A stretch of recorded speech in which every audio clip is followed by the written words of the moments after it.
ഇനിയോ മൗലവിക്ക് എന്ത് വേണം? ഇവിടെ ഇപ്പത്തെ ചർച്ചകൾ എവിടേക്ക് കൂട്ടിമാറ്റണം? സുന്നികൾ തമ്മിലുള്ള പഴയകാലത്ത് നടന്ന സംഭവങ്ങൾ, ആ സംഭവങ്ങളിലേക്ക് വലിച്ചു കൊണ്ടുപോയി ആ സംഭവങ്ങളിൽ ഇട്ടുകൊണ്ട് തർക്കം തീർക്കണം. അതിനുള്ള കളിയാണ് മൗലവി നടത്തുന്നത്. അതിനുവേണ്ടി APK തർക്കം, ആ തർക്കങ്ങളൊക്കെ ഇവിടെ വലിച്ചിടാനുള്ള ശ്രമം മൗലവി നടത്തുകയാണ്. അങ്ങനെ ഞങ്ങൾ ഒന്നാണ് എന്ന് വാക്കുകൊണ്ട് പറഞ്ഞൊപ്പിച്ച് സെലഫികളെ വേട്ടയാടാം, ആക്രമിക്കാമെന്ന് വിചാരിച്ചാൽ എന്തിനാ ചങ്ങായി ഇങ്ങനെ കലർന്ന്? ആരാ പന്നവിടെ ആക്രമിക്കാൻ വന്നത്? ആരാ പന്നവിടെ പിന്നെ എന്തെങ്കിലും ചെയ്യാൻ വന്നത്? അയിമാണ്ട ഉണ്ടപ്പോ ഈ ചരക്ക്. രണ്ടും മനുഷ്യന്മാര് മെനക്കെടണമെങ്കിൽ അതിനനുസരിച്ച് എരവാണ്ടേ. എന്തോ ഒരു വിവരക്കേടായി പറയുന്നത്. വെറുതെ ഇങ്ങോട്ട് പറഞ്ഞു വണ്ണം വെക്കുക. നമ്മൾ ആരെങ്കിലും പോനെ മൂക്കിൽ വലിക്കുന്നു ഇവിടെ പറഞ്ഞിക്കണോ? ഓൻ ആരെങ്കിലും വല്ലതും ചെയ്യും പറഞ്ഞിക്കണോ? സുന്നികൾ ഐക്യത്തിലാണ് എന്ന് പറഞ്ഞാ പോയി ഈ ഡയലോഗൊക്കെ ആച്ചണ. എന്തൊരു കഷ്ടാണ് ഇവിടെ നടക്കൂല. ഇതൊക്കെ ആരാപ്പ എന്റെ പിന്നാലെ അടക്കണ ചങ്ങായി? അന്നെ ഒന്ന് തോണ്ടിക്കാണ്ട് അതിനൊരു പെറ്റി കേസ് വന്ന് അതിന് വക്കീൽ ഫീസ് കൊടുക്കാൻ വേണ്ട ഈ എര വേണ്ടേ? അല്ലാതെ എന്തിനാ ഈ പണിക്ക് ഞങ്ങൾ വരുന്നത്? പുറത്തിടും. കഴിഞ്ഞ പ്രഭാഷണത്തിൽ ഞങ്ങൾ പുറത്തിട്ടിട്ടില്ല. മൂപ്പര് നമ്മളെ ഭീഷണിപ്പെടുത്തുക. APK തർക്കം ഞങ്ങൾ പുറത്തിടുന്നു. കഴിഞ്ഞ പ്രസംഗത്തിൽ ഞങ്ങൾ പുറത്തിട്ടിട്ടില്ല. അതൊരു പച്ച നുണയല്ലേ വഹാബികളെ? ഇവിടെ ഹുസൈൻ സലഫി പ്രസംഗിക്കാമെന്ന ആദ്യ ദിവസം തന്നെ അദ്ദേഹം APK തർക്കം പുറത്തിട്ടിട്ടില്ലേ? ബഹുമാന്യനായ പേരോട് ഉസ്താദ് വഹാബിയാണ് എന്ന് മറുഭാഗം സമസ്തയുടെ പണ്ഡിതന്മാര് പറയുന്നു എന്ന് പറഞ്ഞ് APK പ്രശ്നം പുറത്തിട്ടുങ്ങാണ്ടല്ലേ ചങ്ങാതിമാരെ നിങ്ങൾ ഇവിടെ പരിപാടി തുടങ്ങിയത്? അതിനല്ലേ ഞാനിവിടെ ഖണ്ഡനം പറഞ്ഞത്? എന്നിട്ടിപ്പം മൂപ്പര് പറയും നോക്കി ഞങ്ങൾ കഴിഞ്ഞൊരു അതൊന്നും പുറത്തിട്ടിട്ടില്ല. അതും വിഴുങ്ങിപ്പോയി ഈ സാധുക്കള്. മാന്യത, നിങ്ങൾക്കകത്തുള്ള ഈ ദുഷിച്ച് നാറിയ കാര്യങ്ങളെ പുറത്തിട്ട് വഷളാക്കാൻ ഞങ്ങൾ വിചാരിച്ചിട്ടില്ല. പക്ഷെ ഇത് എരന്നു വാങ്ങിയതാ. ഭയങ്കര സംഗതിയാ. ഈ ഇപ്പൊ ഞങ്ങൾ 89 മുതലുള്ള കുറച്ച് അങ്ങോട്ടും ഇങ്ങോട്ടും പറഞ്ഞ ആരോപണം ഇവിടെ വന്നാണ് ഛർദിച്ചു. എന്താ ചങ്ങായി അതുകൊണ്ട് കാര്യം? പക്ഷെ ഞങ്ങൾക്കൊരു നിർബന്ധ ബുദ്ധി ഉണ്ട്. വഹാബികൾക്കിടയിലെ ഇപ്പത്തെ 200 ഗ്രൂപ്പിന്റെ പ്രശ്നങ്ങൾ പറഞ്ഞ് സംഘടനാ തർക്കം വലിച്ചിട്ട് ഇതിന്റെ വിഷയത്തിൽ നിന്ന് തെന്നി മാറാൻ നിങ്ങളെ ഞങ്ങൾ അനുവദിക്കൂല. വഹാബിയാളെ പടച്ചോൻ ഏതാണെന്ന് ഞങ്ങൾക്ക് കൃത്യമായി കിട്ടണം. 100 കൊല്ലത്തെ നിങ്ങളുടെ അൽമനാറിലും പുസ്തകങ്ങളിലും പറഞ്ഞ പടച്ചോൻ ഏതാണ്? ഇപ്പൊ ഏതാ ഫൈനൽ ചെയ്തത്? അടുത്ത കൊല്ലം ഏതാ ആകാന്ന് പറഞ്ഞു തരണം. അല്ലാതെ ഈ പരിപാടി നിർത്തരുത്. ഇനി സഹോദരന്മാരെ നിങ്ങൾ നോക്ക്, മൗലവിക്ക് മനസ്സിലായി APK വിഭാഗത്തെ തമ്മിലടിപ്പിച്ച ഇനി നടക്കൂല. കാരണം എന്താണ്? അന്ന് മൗലവി ഹുസൈൻ സലഫി ഇവിടെ പറഞ്ഞ കുരുട്ടു ബുദ്ധിക്ക് നമ്മൾ മറുപടി കൊടുത്തതുപോലെ മറുഭാഗത്തെ സുന്നികളും മറുപടി കൊടുത്തപ്പോൾ ആലുപോയ ചെകുത്താനെ പോലെ അലയുന്ന ചില മുക്കൂട്ടുകാരുണ്ട്. ആ അടുപ്പും കല്ലുകളിൽ നിന്ന് ഒന്നിനെ കൊണ്ടുവന്ന് ഇനി ആ വിഴുപ്പലക്കലിലേക്ക് കൊണ്ടുപോകാൻ പറ്റുമോ നോക്കിയാണ്ട് വേറൊരു വ്യാജത്വരീക്കത്തേരനെ കൊണ്ടുവന്നിട്ടാണ് നമ്മൾ ഇവിടെ മറുപടി പറഞ്ഞിട്ടില്ല എന്ന് സ്ഥാപിക്കാൻ മൗലവി പണിയെടുക്കണം. നമുക്ക് മാത്രം തോന്നിയ കാര്യമല്ല ഇത്. പിന്നെ ആർക്കാ തോന്നിയത്? ഏതായാലും വഹാബിയാക്ക് 100 കൊല്ലത്തിനടക്ക് പല ജാതി പടച്ചോണ്ട് എന്ന് മനസ്സിലായതും മലയാളത്തിലെ എല്ലാ മനുഷ്യർക്കുമാണ്. അതിനാണ് തെളിവ്. ഞാനൊരു ക്രിസ്തീയ പുരോഹിതന്റെ കൊണ്ടുവന്നിട്ടേ അയാൾക്ക് ഇതുവരെ നിങ്ങൾ മറുപടി കൊടുത്തുക്കണോ? മൗലവിമാരെ എങ്ങനെ കൊടുക്കുക? അത് നിങ്ങളെ ഗ്രന്ഥങ്ങളിലുള്ള വസ്തുതയല്ലേ. ഇനിയിപ്പം മൂപ്പര് തെളിവിന് കൊണ്ടുവരാം. ആരെ? എന്റെ ചങ്ങാതിമാരെ, നിങ്ങളുടെ മറുകൂപ്പിൽപ്പെട്ട ആളുകളെ ഞാനിവിടെ തെളിവിന് കൊണ്ടെന്നാൽ നിങ്ങൾ മുസ്ലിം പോലും അല്ല. കാരണം ഇവിടത്തെ KNM പറയുന്നത്, അപ്പുറത്തെ മടവൂര് മുജാഹിദുകൾ പറയുന്നത് നിങ്ങൾ മുസ്ലിം അല്ലെന്നാണ്. നിങ്ങൾ മുശ്രിക്കും കാഫിറുമാണ്, ജിന്നിനെ ആരാധിക്കുന്നവരാണ്. അവരുടെ ക്ലിപ്പ് വെച്ചുകൊണ്ട് ഞാൻ നിങ്ങൾക്കെതിരെ മറുപടി പറഞ്ഞാൽ അത് നിങ്ങൾ തെളിവായി സ്വീകരിക്കുമോ വഹാബികളെ? മറുപടിക്ക് വരുമ്പോ കുറച്ച് മര്യാദ കാണിക്കണ്ടടോ, കുറച്ച് നീതി കാണിക്കണ്ടടോ. ഒരു ഖണ്ഡനത്തിൽ എന്തൊരു മര്യാദകേടാണിത്. ഏതായാലും ചങ്ങാതി കൊണ്ടെന്നാളെ നമുക്കൊന്ന് നോക്കാം. ഇവരെ പോലെ പലരും സമസ്തയിലുണ്ടല്ലോ. ഏത് സമസ്തയിലാ ചങ്ങായി നീ കൊണ്ടുവന്ന ചങ്ങായിള്ള? ഓ സമസ്തയിലാന്ന് ഓനും അഭിപ്രായമല്ല, ഞങ്ങൾക്കും അഭിപ്രായമല്ല. പിന്നെ ആരെ എന്നോട് ഓൻ സമസ്തയിലാന്ന് പറഞ്ഞ്?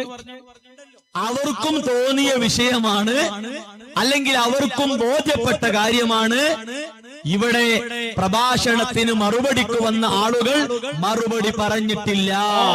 മുത്തഫഖുൻ അലൈഹിന്റെ പൗറായിപ്പോ ഇപ്പൊ ആകപ്പാട് എന്തായി? ഞാൻ മറുപടി പറഞ്ഞിട്ടില്ല എന്നുള്ളതിന് മുത്തഫഖുൻ അലൈഹിയായി തെളിവായി.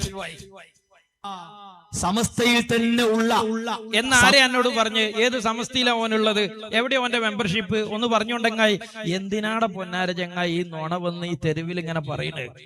സമസ്തയുടെ ആശയം ഉയർത്തിപ്പിടിച്ചു കൊണ്ടുപോകുന്ന ഒരു മുസ്ലിയാര് തന്നെ മംഗലാപുരത്ത് വെച്ച് ആ കാര്യം പറഞ്ഞു. അതുകൂടി ഒന്ന് കേൾക്കുക. അങ്ങനെ ഞാൻ നിങ്ങളെ കുറിച്ച് മറ്റേ ഗ്രൂപ്പ് പറയുന്ന കുറച്ച് സാധനം കൊണ്ടുവന്നിട്ടാൽ അത് നിങ്ങൾ തെളിവായി സ്വീകരിക്കോ? പറയണം, എന്നിട്ട് ഞാൻ ബാക്കി കൊണ്ടുവന്നിട്ട് തരാം. ഇങ്ങനെയാണോ മുജാഹിദുകളെ ഖണ്ഡനം നടത്തേണ്ടത്? ഇങ്ങനെയാണോ മറുപടിക്ക് വരേണ്ടത്? ഇതിനാണ് മറപിടിക്കുക എന്ന് പറയാ. ഈ കർണാടകയിൽ ഇവിടെ 1-2 ആഴ്ചയായി സലഫികൾ കറങ്ങി കളിക്കുകയാണ്. എന്നിട്ട് എന്തെഞ്ചാൻ ചെയ്ത് സലഫികള് വഹാബികൾ ഇങ്ങനെ കറങ്ങി കളിച്ചിട്ട് എന്തേ പോൻ ചെയ്ത്? ഓൻ പേരോട് ഉസ്താദിന്റെ കുറച്ച് ഇറച്ചിന്ന്, ഓൻ പൊന്മുള ഉസ്താദിന്റെ കുറച്ച് ഇറച്ചിന്ന് വള്ളറച്ച്. അല്ലാതെ ഈ വഹാബിയക്കെതിരിൽ ഈ പ്രസ്ഥാനത്തിൽ നിന്ന് പുറത്തിട്ടിട്ട് വഹാബികളെ ഫോക്കസ് ചെയ്ത ഒരു മുഴുവൻ പ്രസംഗം നിന്റെ ജീവിതത്തിൽ നടന്നിട്ടുണ്ടോ? എന്നിട്ട് അവനെ താങ്ങിട്ടല്ലേ നീ എന്തിന് തൂങ്ങി ചാവാലി എന്ന് പറഞ്ഞൊരു കഥ ഉണ്ട്. അതപ്പോ ഞങ്ങൾക്ക് ചോദിക്കാനുള്ളത്. AC റോഡിൽ ഹുസൈൻ സലഫി വന്നു. അയാളുടെ ഭാഷയിൽ ഒരു പ്രഭാഷണം നടത്തി. ആ പ്രഭാഷണത്തിന് മലപ്പുറം ജില്ലയിലെ മമ്പാടുള്ള ഒരുത്തനെ കൊണ്ടുവന്നു. അദ്ദേഹം മറുപടിക്കായി വന്നിട്ട് സലഫി പറഞ്ഞ വിഷയങ്ങളെ കുറിച്ച് കാമാ പറഞ്ഞില്ല. ചങ്ങാതി, സലഫി ഇവിടെ പറഞ്ഞത് അയാള് സിറാത്തുൽ മുസ്തഖീമാണ് എന്നാ. അതിന് ഞാൻ മറുപടി പറഞ്ഞത് അയാള് സിറാത്തുൽ മുസ്തഖീം അല്ല എന്നാ. അതിന് ഞാൻ തെളിവുദ്ധരിച്ച ഒന്ന്, വഹാബികൾക്ക് സ്ഥിരമായൊരു ദൈവവിശ്വാസം ഇല്ല എന്നാണ്. അത് മറുപടി ആയിട്ടില്ലേ കുഞ്ഞാനെ? അയാളാപ്പ അള്ളാന്റെ കൈയും കാലും നിറഞ്ഞു പോയി. അതും പ്രശ്നല്ലേ? എന്നാ പിന്നെ വഹാബികളൊപ്പം നിന്ന് കണ്ട് അജ്ജു കൊണ്ട മറുപടി. എങ്ങനെയാണ് ഈ KM മൗലവിന്റെ പഠിച്ചൊപ്പം മുജാഹിദീങ്ങൾക്ക് ഇല്ലാതെയായത്? ഈ കൊണ്ട മറുപടി അല്ലേ? എങ്ങനെയാണ് അമാനി മൗലവിന്റെ ഖുർആൻ പരിഭാഷയിലുള്ള പഠിച്ചോൻ ഉമർ മൗലവിക്ക് ഇല്ലാതെയായത്? നീ കൊണ്ട മറുപടി. ഞങ്ങൾക്ക് മുജാഹിദീങ്ങളിൽ നിന്ന് ഇതിന് മറുപടി കിട്ടിയിട്ടില്ല.